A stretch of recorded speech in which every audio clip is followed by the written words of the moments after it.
Olá, queridos amigos, muita paz. Que a paz do nosso querido Mestre esteja em nossos corações e que a espiritualidade boa que nos acompanha na divulgação da doutrina espírita esteja conosco nesse instante, nos trazendo luz no coração. Eu quero agradecer aqui aos nossos amigos do Manuel Filomeno de Miranda, que nos convidam nesse instante para falarmos sobre esse personagem super importante entre nós, que é Allan Kardec, a sua obra também. Vamos falar sobre Kardec e sua obra nesse mês de abril, em que homenageamos a publicação de O Livro dos Espíritos ao dia 18, ao 18 desse mês. Então, estamos aqui para conhecer um pouco sobre esse trabalho monumental deste grande homem da humanidade, que revela para nós o portal da espiritualidade através da ciência dos espíritos. Mas a França, que é o seu palco, o seu berço de nascimento, a época de Kardec, era um espaço de conflitos. Vivia uma situação, no mínimo, uma situação peculiar. De um lado, a igreja, tentando ainda impor-se como fonte de conhecimento e saber, e do outro lado, nós temos a ciência. A ciência impondo-se agora pelas descobertas de Galileu, de Copérnico, de Newton, de Tycho Brahe, desde o século XVII. Nós vamos vendo aí as transformações pelas quais passou o pensamento humano, que saíram da base tertuliânica, né, de eu creio mesmo que seja absurdo, para agora uma ideia de que eu preciso verdadeiramente conhecer para crer. É o grande embate entre São Tomás de Aquino e Santo Agostinho. Santo Agostinho dizia que era crer para conhecer, São Tomás de Aquino dizia que era conhecer para crer. Por isso havia sempre esses embates entre a razão, a fé, enfim. E de maneira também emergindo nesse grande mar de disputas entre quem tinha razão, surgia desde os experimentos de Mesmer no século XVIII, das experiências de Swedenborg, o grande vidente sueco que aparece também nesse cenário, os fenômenos do magnetismo se multiplicando, se espalhando, os estados alterados de consciência provocados pelas induções magnéticas, como é o caso de Victor Reis, pelos trabalhos do Marquês de Peyssigur, né, trazendo já fenômenos mediúnicos, tais quais aqueles que iriam se manifestar a posteriori, estavam ali e sendo experimentados. Mas há um fenômeno desse século XIX, base aí perto da metade, meados por volta do ano de 1848, que vai mudar muito esse cenário do ponto de vista de incorporar um outro elemento do ponto de vista do saber, do ponto de vista dessa grande fusão de conhecimento, que é a base e o fundamento daquilo que vai se chamar de novo espiritualismo. Assim era batizado por Arthur Conan Doyle, o criador do Sherlock Holmes, e um grande espiritualista, um grande espírita, que vai entendendo que esses fenômenos todos estavam dizendo alguma coisa, chamar ou fazer a grande alusão à invasão organizada. Os espíritos resolveram, de forma engajada, invadir a Terra para trazer conhecimento aos seres humanos da sua presença, da sua existência e também dos elementos constituintes desse novo plano, que é o plano espiritual. Mas nesse ano de 1848, quando as irmãs Fox têm contato com o espírito de Charles Rosner, e que essas experimentações vão dar ao Sr. Dursley, que era um dos vizinhos lá de Hydesville, da casa do cottage, que vai criar uma espécie de alfabeto sonoro. Né? Ele chega num acordo, depois que as meninas, que a jovem Kate e a jovem Maggie, têm contato com esse espírito que elas chamavam de split foot, né, o pé rachado. Esse Sr. Dursley, entrando na casa, muitas pessoas estavam lá, ele estabelece um código e ele diz que à medida que ele vai dando as letras, que ele vai falando as letras, o espírito, então, quando chegar na letra certa, ele dá uma batida e assim ele vai formando palavras, e essas palavras deram a entender que ali havia um espírito que tinha esse nome, né, Charles Rosner, era um caixeiro viajante, que havia sido morto naquela casa por uma quantia de $500 e que o seu pescoço tinha sido cortado por uma faca. Então, basicamente, era essa a comunicação. As pessoas imediatamente desceram ao sótão para ao porão, né, para poder escavar para ver se tinha alguma coisa lá. Encontraram alguns ossos, algumas coisas, nada que pudesse indicar a presença de um esqueleto humano ou de algum tipo de enterro, né, sendo feito ali. Ficou a coisa mais ou menos sob a descrença. Mas as jovens Fox levaram essa coisa da tipologia, né, da batida, dos raps, para todos os lugares que elas iam, o fenômeno se repetia. Então elas tinham uma capacidade de efeito físico, de reprodução desses sons nos lugares que elas se encontravam. E dessa maneira elas iniciaram uma carreira mediúnica, uma carreira espetaculosa, uma carreira de espetáculos, e que vão nessas carreiras específicas de uma e da outra, vão derivar em finais não muito alegres para essas meninas, ao vício do álcool e ao rompimento das duas, e a escândalos e etc. Mas isso era o que acontecia de ordinário. Depois da invasão organizada, conforme Arthur Conan Doyle vai dizer, havia muita histeria e também aquilo virou algo comum, o lugar comum.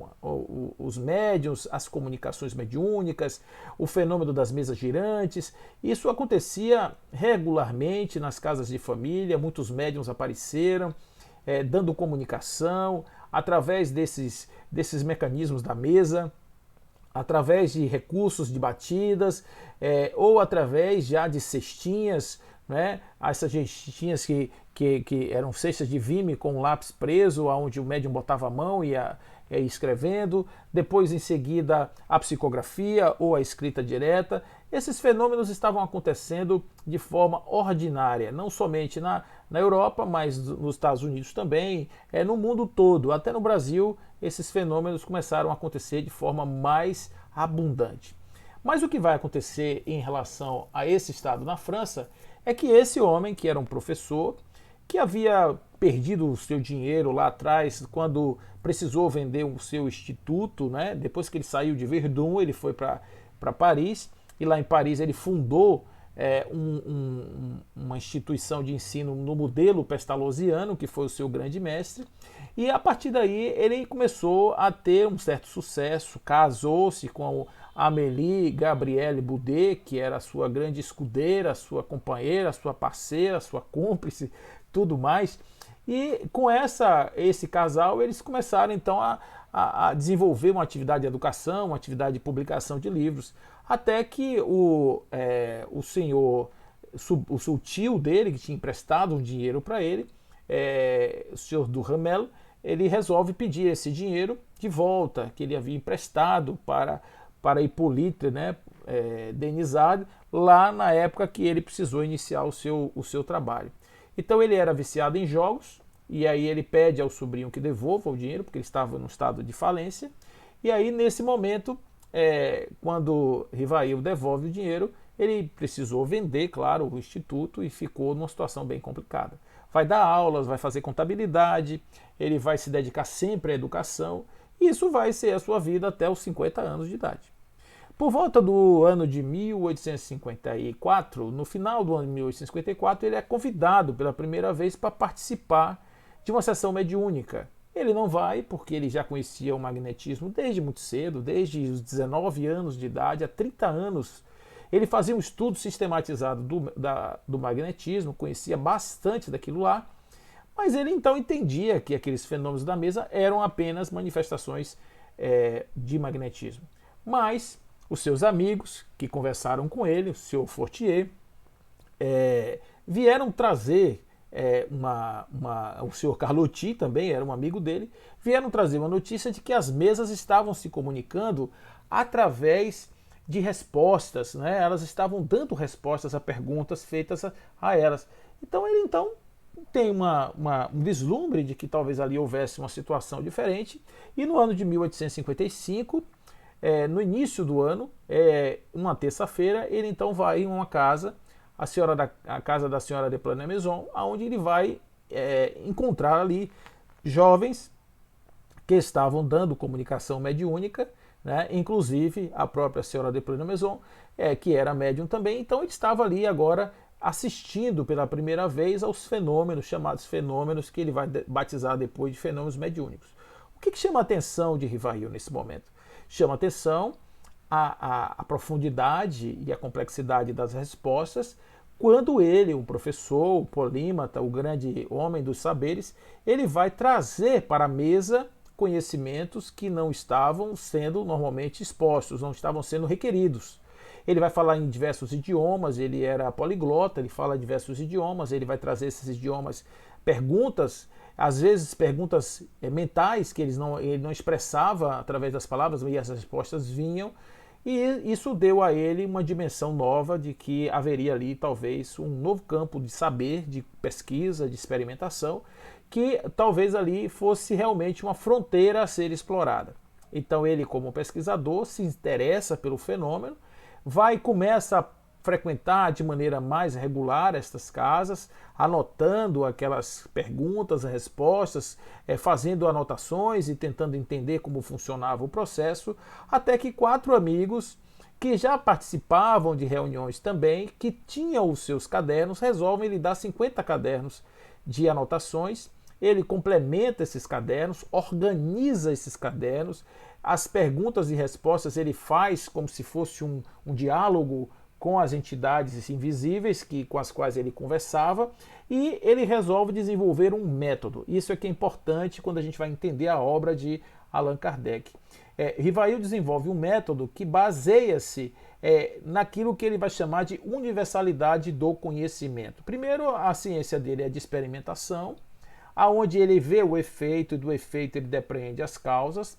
Ele não vai simplesmente na intuição de causas para depreender possíveis efeitos, mas ele vai para os efeitos e a partir daí ele decompõe nas causas. E ele também vai fazer uma comparação com ensinos de diversos lugares que vão surgir de outras mesas, outras reuniões mediúnicas, onde perguntas semelhantes vão trazer respostas similares, mostrando que esse conhecimento que veio na casa de um e de outro, aqui e acolá, quando havia essa similitude, essa convergência, é porque isso se tratava aí de um conhecimento universal. Porque se espíritos de lugares diferentes têm as mesmas respostas, eis aí talvez uma fonte comum do conhecimento. Não se trata de uma invenção, não se trata de nada disso.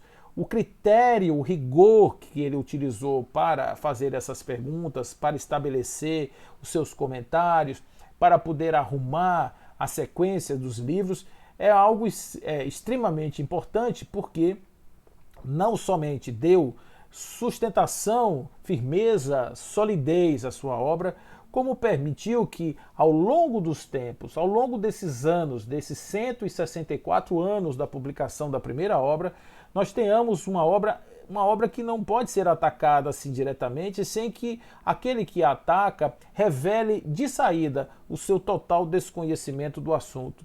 Porque quando a pessoa estuda, quando a pessoa se prepara para fazer esse enfrentamento, ao invés de descobrir aquilo que seriam as brechas, vamos dizer assim, ele termina por validar aqueles conceitos e aprimorar, dar outros nomes, mas no fundo será sempre a mesma coisa. Como dizia William Shakespeare, a rosa pode ter qualquer nome, mas terá sempre o mesmo perfume.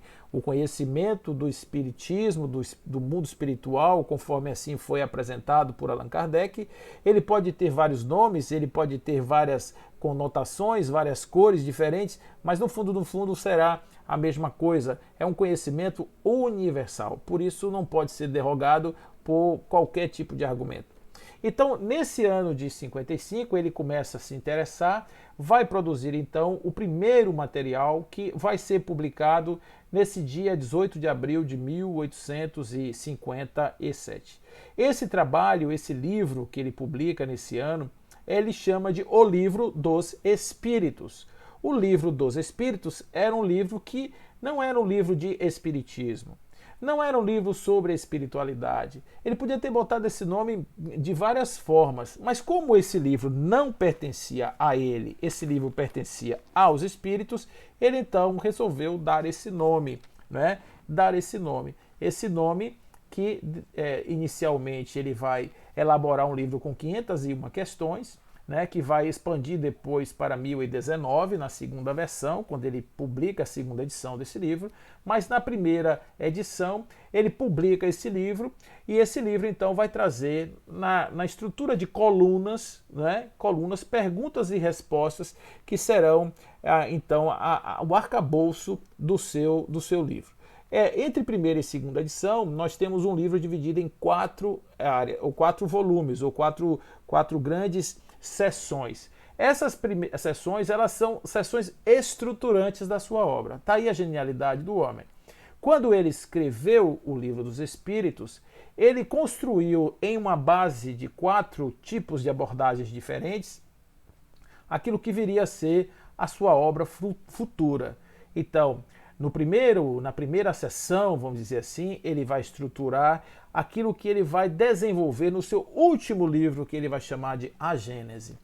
Na segunda sessão, ele vai trabalhar os aspectos do mundo espiritual, das relações espirituais, das relações dos homens com os espíritos, aonde ele vai tratar isso no livro, o livro dos médiuns, que vai aparecer um pouco depois.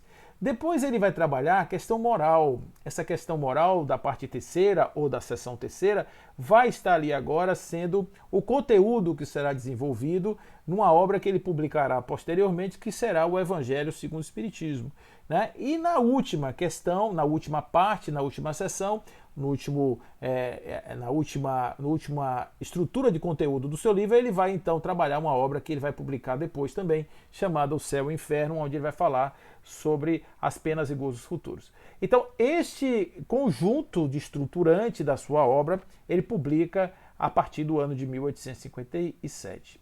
O que vai acontecer depois daí? É claro que esse livro vai chocar, esse livro vai criar realmente assim uma situação muito complexa dentro da sociedade religiosa, porque esse livro vai apresentar determinados aspectos, como, por exemplo, a imortalidade da alma, a existência de Deus. Isso não haveria de se criar empecilho por isso, mas comunicabilidade entre vivos e mortos, pluralidade dos mundos habitados, reencarnação, algumas coisas que estão ali agora sendo colocadas que não batem com aqueles dogmas que estavam pré-estabelecidos nas religiões tradicionais.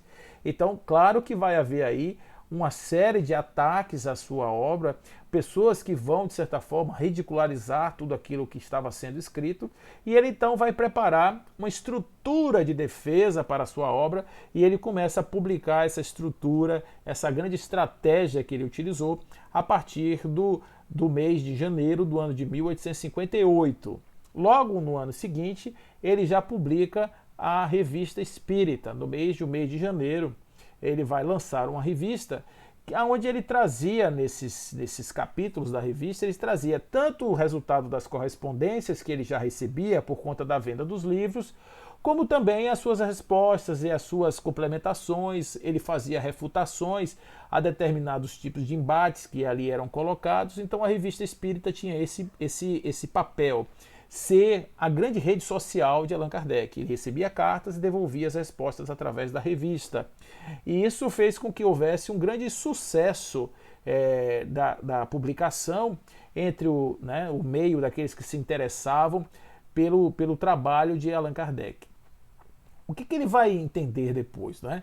Ele vai entender que os adeptos da sua doutrina, da sua obra, estavam divididos em 2 grupos. Né? Primeiro, um grupo de intelectuais, pessoas que estavam interessadas numa nova ciência, numa ciência emergente, e depois operários pobres, pessoas muito simples, que estavam vendo na sua obra, estavam vendo uma espécie de consolação, estavam vendo uma espécie de consolo para as suas dores, porque eles imaginavam que a vida fosse muito difícil, que ao final eles não teriam nenhum tipo de compensação, mas eles estavam enganados, porque haveria sim uma compensação, porque em outra vida eles teriam outra situação, eles estariam em outra circunstância. Então isso realmente fez com que houvesse ali uma situação para eles muito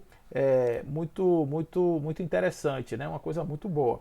Então, o que vai acontecer agora? A partir do lançamento do Livro dos Espíritos, a partir do lançamento da Revista Espírita, ele tem uma outra preocupação. Como se faz uma reunião mediúnica, né? Como se produz uma reunião mediúnica? Então, a partir dessa preocupação, ele vai começar a fazer o lançamento de uma obra que essa obra vai durar pouco tempo, né? Porque ela vai ser substituída posteriori. Essa obra será, portanto, aquilo que ele vai chamar de Instrução Prática sobre as Manifestações Espíritas. Essa obra, então, ela vai ser editada, publicada no ano de 1858. Né? No ano de 1858, ele publica, então, o Manual de Instruções Práticas sobre as Manifestações Espíritas. Esse livro, ele depois vai sofrer algumas modificações e no ano de 1861, ele vai se transformar naquilo que nós conhecemos como Livro dos Médiuns. O grande instrumento, o grande manual verdadeiro, não só das manifestações, mas a base de sustentação da ciência espírita, que está ali com muitas informações sobre o laboratório do mundo invisível, sobre a forma de comunicação com o espírito, identidade de espírito, como você reconhece, como você conversa, está tudo ali de uma maneira, claro, dentro do possível, porque a obra dele é uma obra grande e feita num período curto. 14 anos foi o tempo que Allan Kardec teve para produzir todas as suas obras, né? E não foram poucas, porque ele publicou a Revista Espírita, que é quando você junta os 12 meses de um ano numa revista, dá algo em torno de 450, 460 páginas, e é um volume bem significativo e uma fonte de informação muito rica para quem quer conhecer o Espiritismo, ter a biblioteca, ter a enciclopédia da Revista Espírita, né? Esse conjunto da Revista Espírita em casa, para quem gosta de estudar, é algo muito interessante. Então, esse manual ele vai ser publicado no ano de 58, já para orientação com relação às reuniões mediúnicas. No ano de 1859, ele vai publicar um livretozinho que é muito interessante, que esse livro é chamado O que é o Espiritismo, né? Esse livro ele tem basicamente duas partes. A primeira parte, ela vai responder algumas questões sobre um diálogo que existe entre tipos diferentes de pessoas, né? Essas questões elas vão estar espalhadas nesses diálogos. Então a gente tem lá o diálogo do crítico, né? O cético, né? Que são bastante interessantes. E ele vai, a partir desses diálogos, ele vai dando argumentos para aqueles que estão defendendo já a sua doutrina a sustentar essas ideias a partir de coisas muito sólidas. E ele vai então, a partir daí, trazer explicações, vai trazer aprofundamentos, claro que no nível de um livro pequeno, até chegar num diálogo que ele faz com um padre, aonde ele também vai enfrentar algumas questões, alguns questionamentos que esse padre vai fazer, assim como o crítico, assim como o cético, e a partir daí ele desenvolve. No capítulo 2º ele vai trazer as noções do espiritismo, e no capítulo 3º ele vai trazer soluções de alguns problemas pela doutrina espírita, que vai ser a pluralidade dos mundos, a questão da alma, do homem durante a vida terrena e o homem depois da morte. Então esse livro é muito legalzinho também, é um livro bom de se ler, é um livro que tem alguns ensinamentos importantes sobre alma, alguns conceitos que a gente pode depreender a partir do seu estudo.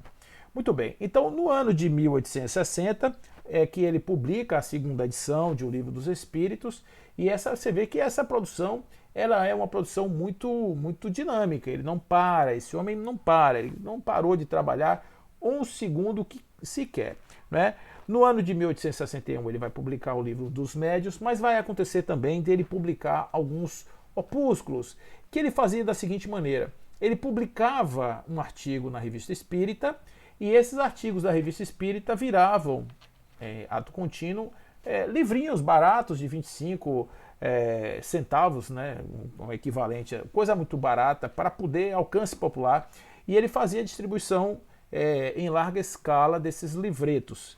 Então ele tem aqui, por exemplo, o Espiritismo na sua expressão mais simples, que ele lança na Revista Espírita de 1861 e vai publicar no ano de 1862. Nesse ano de 62 ele publica também A Viagem Espírita, de 1862, dos seus relatos de viagem super importantes também da nossa compreensão da doutrina. Ele vai publicar no ano de 1864 o resumo da Lei dos Fenômenos Espíritas. Ele publica na Revista Espírita em abril de 64 e vai publicar então em 65 que ele publica esse livro, esse resumo, esse livretozinho. O Caráter da Revelação Espírita, que ele vai publicar na Revista Espírita em 67, depois ele vai, em janeiro de 68, ele vai publicar como livreto, e esse Caráter da Revelação Espírita vai ser incorporado no livro A Gênese, Milagre e Predições do Evangelho, lá no seu primeiro capítulo, né? O Catálogo Racional das Obras, esse daí seria uma obra, um trabalho que ele vai publicar, como sendo o catálogo de uma biblioteca espírita que seria fundada no dia 1º de abril do ano de 1869. Essa biblioteca, claro, ela não pôde ser inaugurada porque um dia antes ele desencarnou, né? Então esses livrinhos foram lançados aí nesses intervalos entre a produção daqueles 5 livros. O chamado Pentateuco Espírita, que tem os 5 livros. Por exemplo, o que é o Espiritismo não participa. Porque esses livros que estão no meio, eles são resumos das grandes obras. As grandes obras mesmo são as 5 estruturantes. O que vai acontecer no ano de 1864? Aí a gente vai ter uma situação interessante. Porque no ano de 1864, há publicação de um livro chamado O Evangelho segundo o Espiritismo. Esse livro começa a ser publicado com o nome de Imitação do Evangelho segundo o Espiritismo, e depois ele, por uma sugestão do próprio editor, o nome foi modificado para Evangelho segundo o Espiritismo. Olha o que é esse livro, gente. Esse livro ele é muito interessante, porque ele ensina a interpretar o Evangelho a partir das ideias dos Espíritos. Ele não é uma cópia da Bíblia, não é. Ele não é um livro igual a um livro sagrado como Torá, como a própria Bíblia, o Velho Testamento, o Novo. Não, ele não é isso.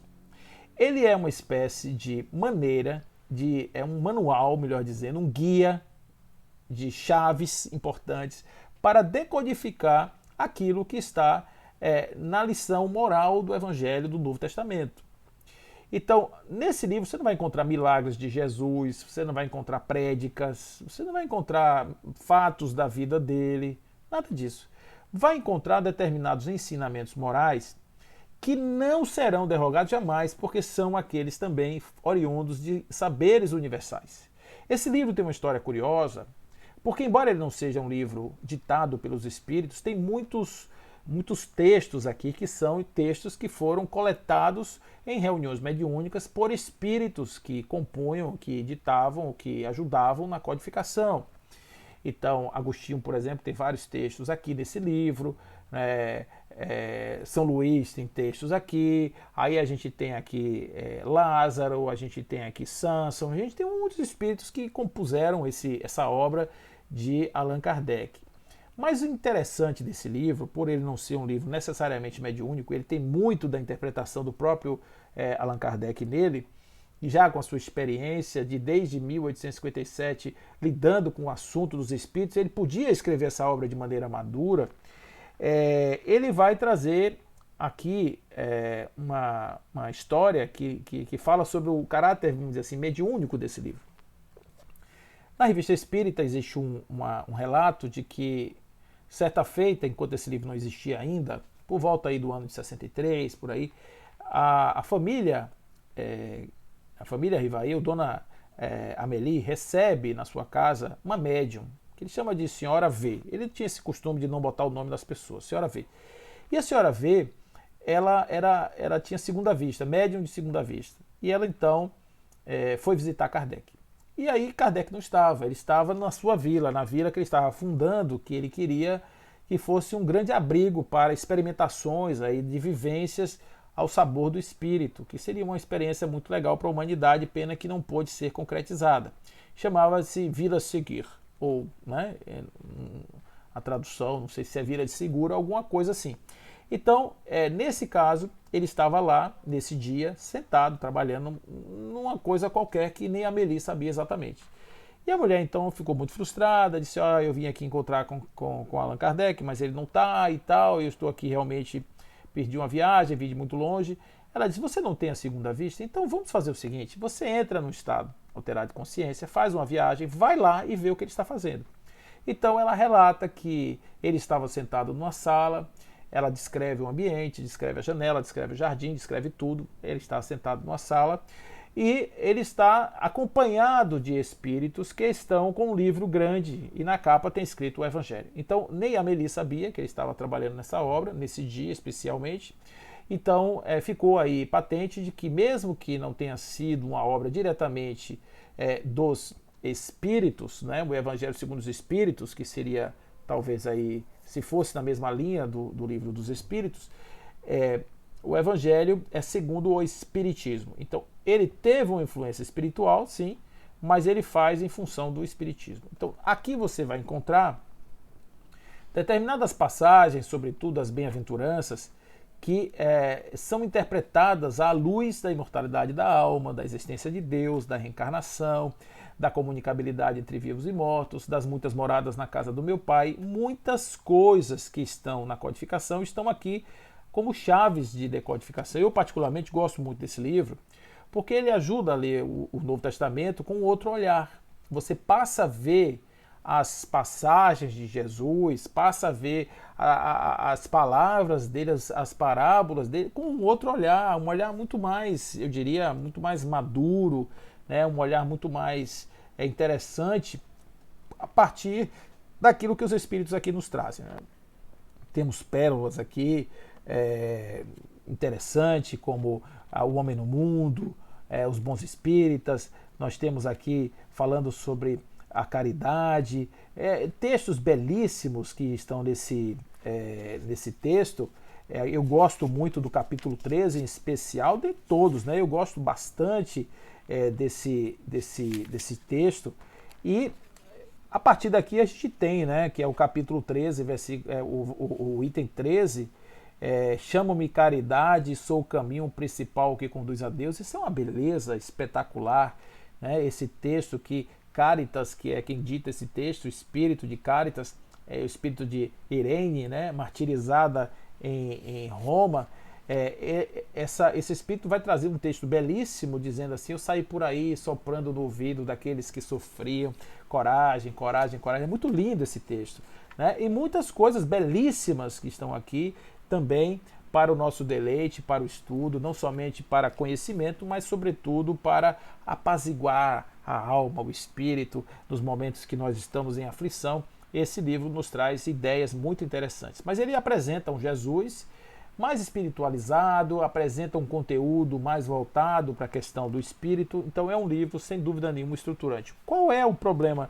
Problema não. Qual é a questão desse livro? É que ele faz uma divisão no trabalho de Kardec naquilo que seria a sua dimensão filosófica, científica, agora entra num viés que pode ser considerado um viés religioso, na medida em que ele trabalha com textos religiosos, ele faz referência a determinados espíritos, colocando a expressão São na frente, São Mateus, São Marcos, etc. Ele vai trazendo esse São na frente e isso, de certa maneira, Santo Agostinho, ele vai trazendo aqui algumas referências à literatura católica cristã convencional.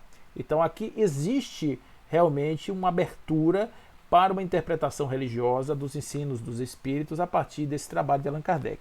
Mas não ficou só nisso.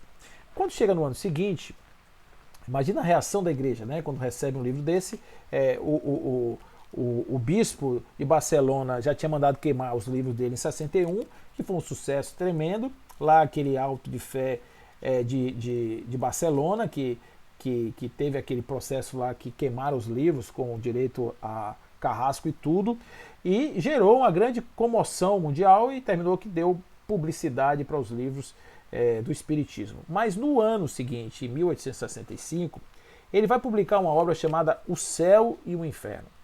O Céu e o Inferno realmente é algo muito interessante, porque ele está dividido em duas partes, esse livro, realmente.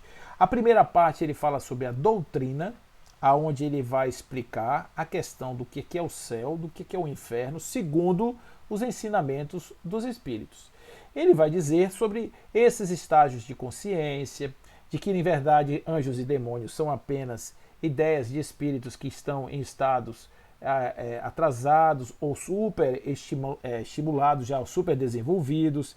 Ele vai falar sobre a questão das doutrinas das penas eternas, as penas futuras, e aqui vai aparecer aqui vai aparecer justamente uma coisa muito interessante nesse livro, que é a questão do Código Penal da Vida Futura, que aparece justamente no seu capítulo 7º, né? Código Penal da Vida Futura, onde você tem 33 itens, vamos dizer assim, que vão fazer um resumo da questão do que é que acontece com os nossos estados de consciência quando a gente é posto no plano espiritual. Então, eu gosto muito desse Código Penal da Vida Futura, que é um resumo de tudo, né, do que acontece e tal. E lá pelo meio do Código Penal, por volta aí do seu item 16, nós temos uma coisa que nos ajuda muito a entender o processo da expiação, que é o processo tríplice aí da recuperação, arrependimento, expiação e reparação, que é muito importante e é um texto muito desenvolvido dentro da doutrina. A segunda parte desse livro são só exemplos, né? Ele vai falar da doutrina e depois ele vai trazer exemplos de espíritos que se apresentaram com diversos tipos de manifestação, e a partir daí ele vai mostrar que os diálogos que eles tiveram com os espíritos corroboram com aquilo que estava antes sendo colocado como fundamento da sua própria doutrina. Então é um livro que nos ajuda muito a entender esses estados de consciência, mas ele termina fazendo aí realmente a ruptura final, porque desconstrói a ideia do paraíso eterno, do inferno eterno. Ele desconstrói essas ideias todas, permitindo que se abra então novos entendimentos a respeito do porvir, né? do porvir do espírito. Mas nada se compara ao que vai acontecer no ano de 1868. No ano de 1868, ele vai publicar A Gênese, Milagres e Predições do Evangelho. Esse livro, A Gênese, ele tem,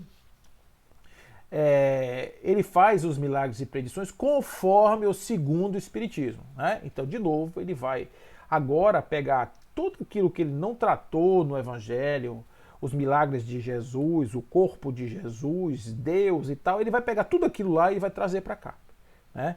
E vai fazer um fechamento, um grande finale. Ele publica essa obra em 68 e ele desencarna em 31 de março de 69.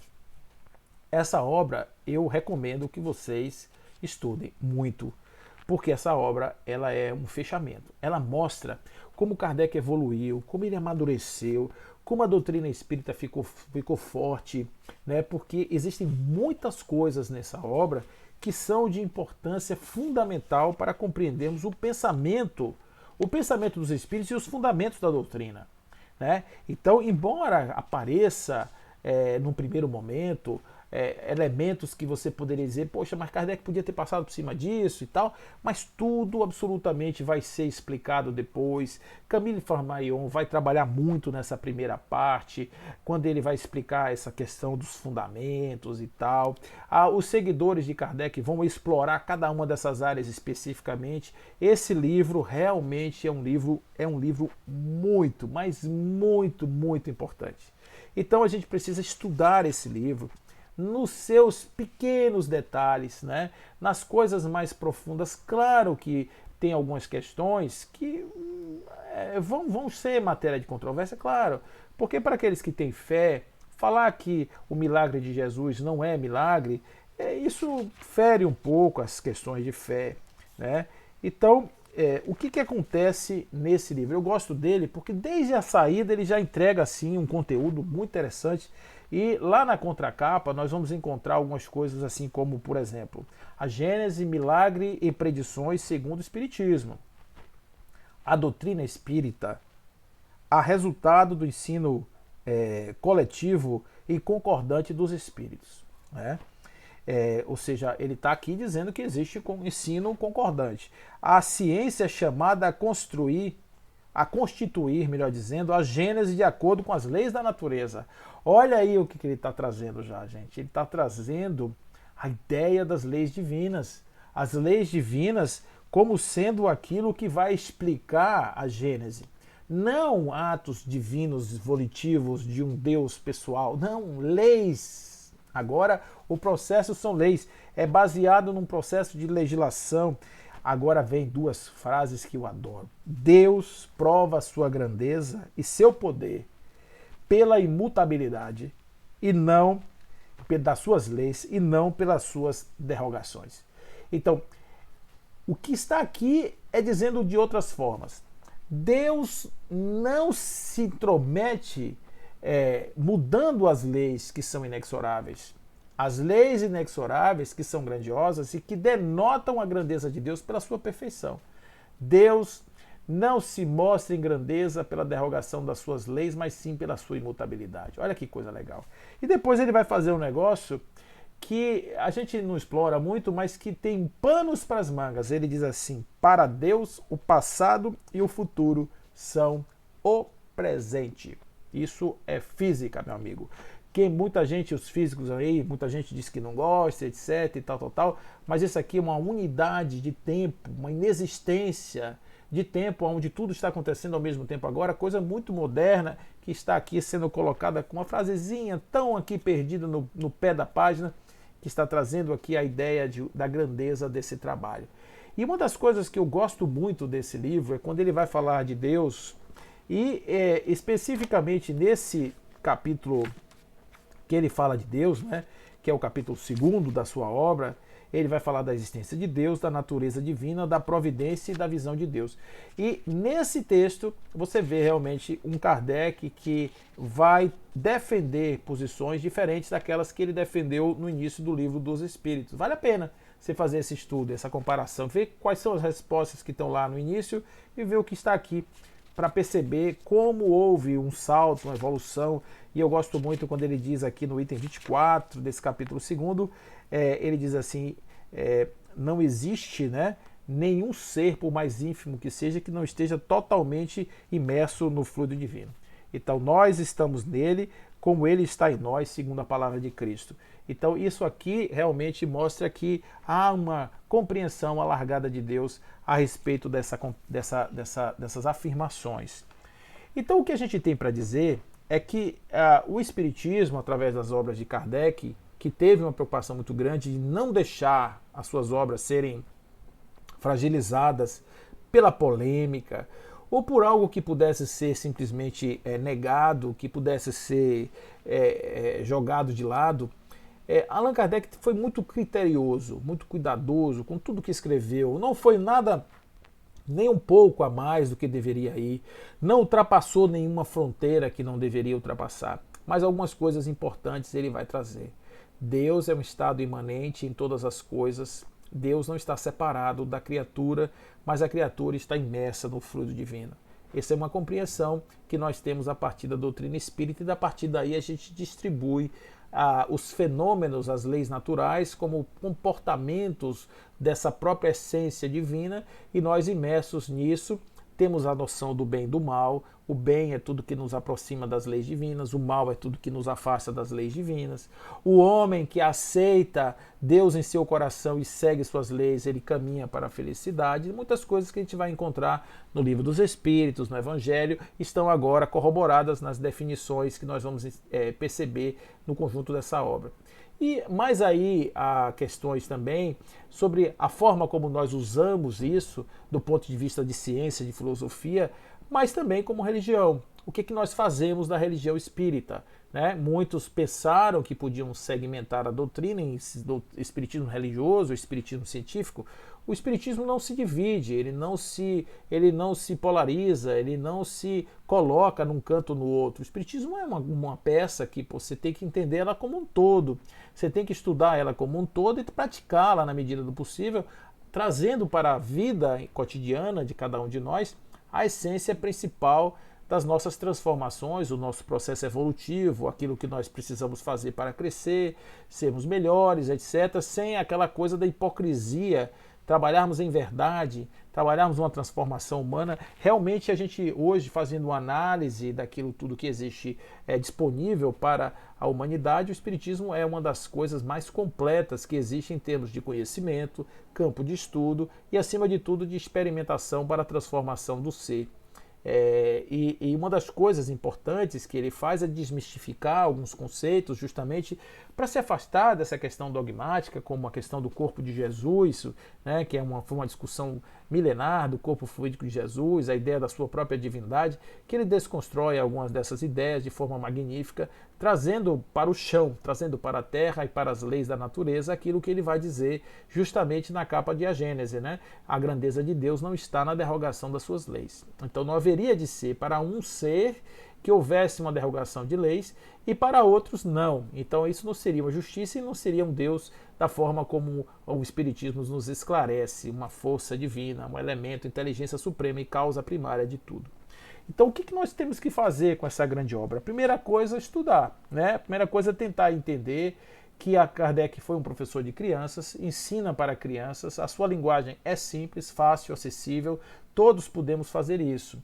Se nós não temos a condição ainda de perceber esses ensinamentos nas suas sutilezas, vamos nos reunir em grupos, né, formar grupos de estudo, para poder justamente, no conjunto, no coletivo, termos a possibilidade desse entendimento alargado. Começando, claro, pela obra fundamental, que é o Livro dos Espíritos, indo então para as suas gradações na publicação, à medida em que elas vão sendo publicadas, editadas, mostradas para o mundo, a gente segue essa orientação aí, conforme assim Kardec nos ensinou, né? Até nos sugeriu.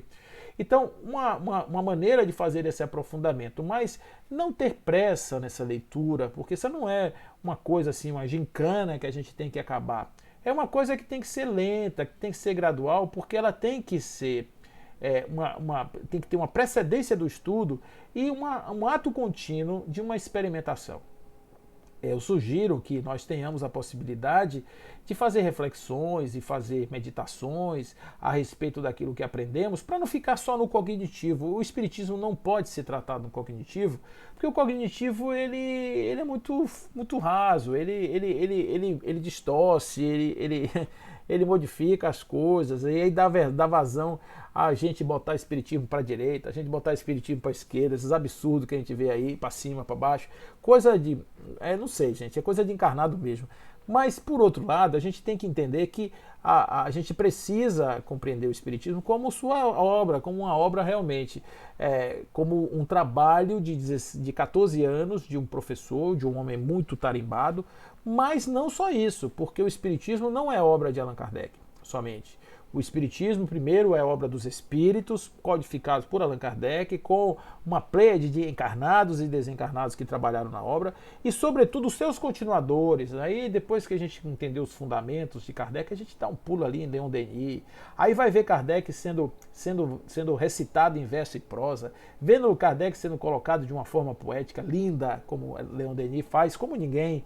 Vamos ver os experimentadores, Buzzano, vamos ver ali Camille Flammarion, vamos ver os outros que estão fazendo trabalhos a respeito do Espiritismo, escrevendo seus livros, né? Vamos ver, de repente, as abordagens sobre o animismo e espiritismo.